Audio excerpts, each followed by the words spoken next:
Oh, you're lucky. You were in Spider-Man too. Well, let me ask you, what were you in January? I went home for the holiday. Okay. Yeah.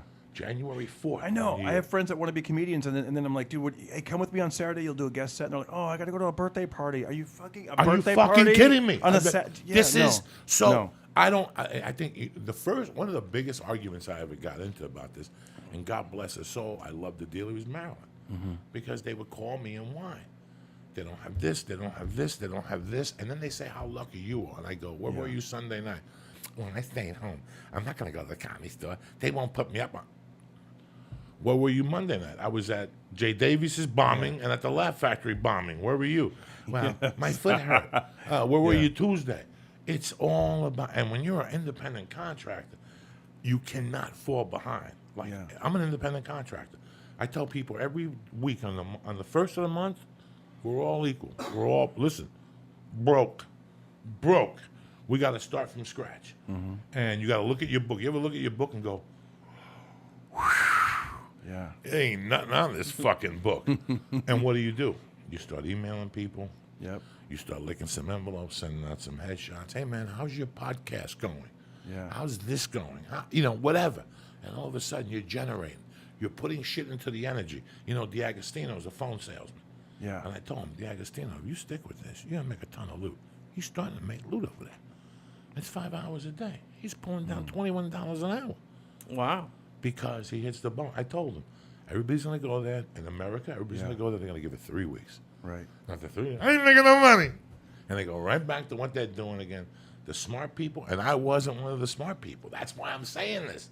The smart people shut their fucking mouth and sit there and make the calls, and you'll see Darren Carter disappear and Lee Syatt disappear. And you know what these guys do when they leave? They go over and they take your bundle of papers that you've already called, and you've twisted the label off. You quit before you were supposed to call them back and go, hey, where's my money? And that's what D'Agostino, he goes, oh, my God. Every day people quit. I take their paperwork and I make 3 sales. You already made 100 calls and gave up. They give up before the miracle happens. They fucking give up. I saw this cartoon. It was great. It showed like these miners digging. Oh yeah, I've seen that. You saw that one? I showed it to Steve Simone. I think he reposted it. I mean, we both connected on that. And the one guy, he was like, right. If you just would have kept going like another 3 inches, all the jewels, everything you wanted was like right there. Right there. And it's like, I think that's what drives, especially like you said, you just can't. No offense, but you know what I mean. Like as if we were comedians. No, he's it's my like, brother, and yeah, I you know what I mean. I've been busting his balls all weekend about it. Like, I was gonna say, some people are like, yeah, you can't quit, but then if you're like, watching, binge watching 9 hours of it, then Lee's it's like, Jewish. Yeah. Lee on Friday should have been on Sherman Oak Boulevard with a string connected to a fucking one of those sprinklers, and another string in his car. So somebody would trip, you get out of the car, you drive him to the hospital, you have the attorney on speed dial. Listen, I got an attorney right here, he's Jewish. And the whole way you make 10%. You drive him to the fucking, you go to those Armenians, you go to those Russians and go, look, you know what I do for a living? I pick people up who fall down, okay? I'm going to bring them to you. You're going to hit them with a bill and I get 10% off the top.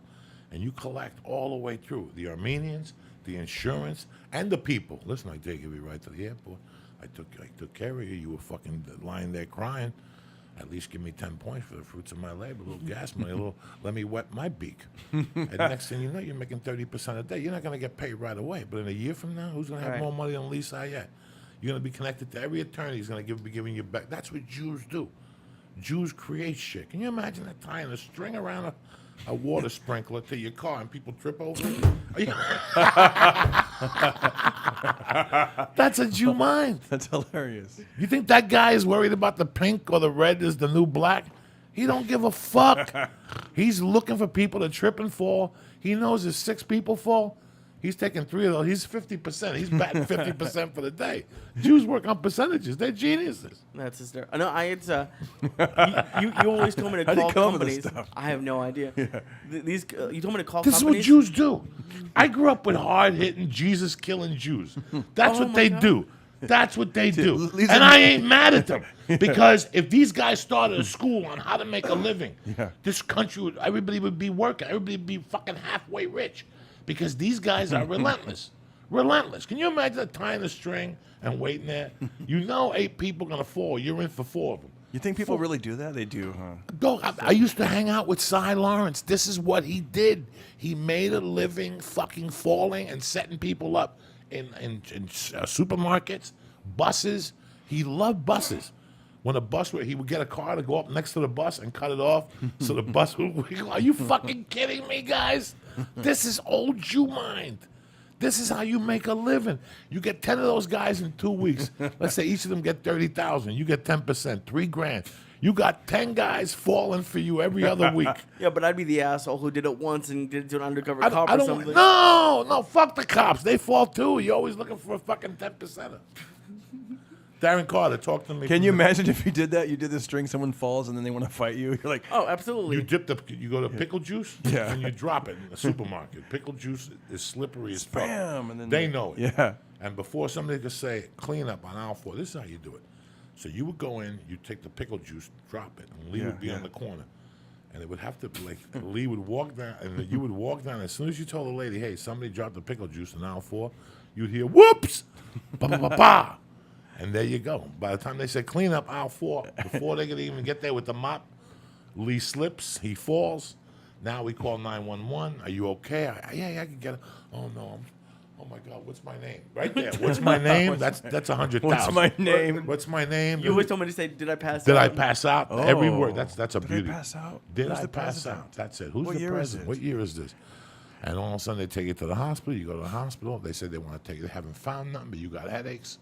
So they keep you overnight. You're just picking up bills. My back hurts. Let me get a pillow. I hurt my ankle. You're just getting bills, guys. You just, let me get a scissor. Let me get a Band-Aid. You know what they More charge- money.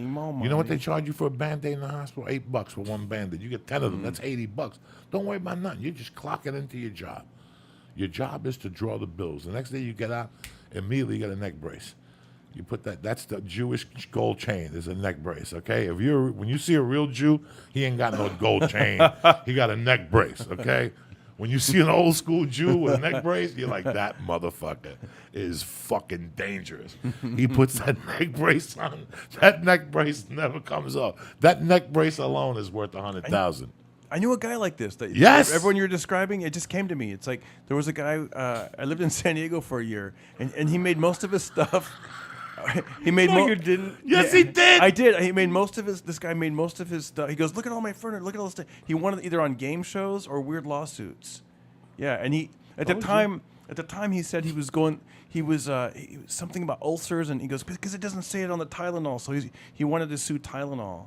And he goes, if you look on the bottle, it says nothing about ulcers. Real Jews have This an is like 20 years attorney ago. on speed dial, dog, claiming everything. I went down to service for Volkswagen. Those Nazis didn't put oil in my fucking car.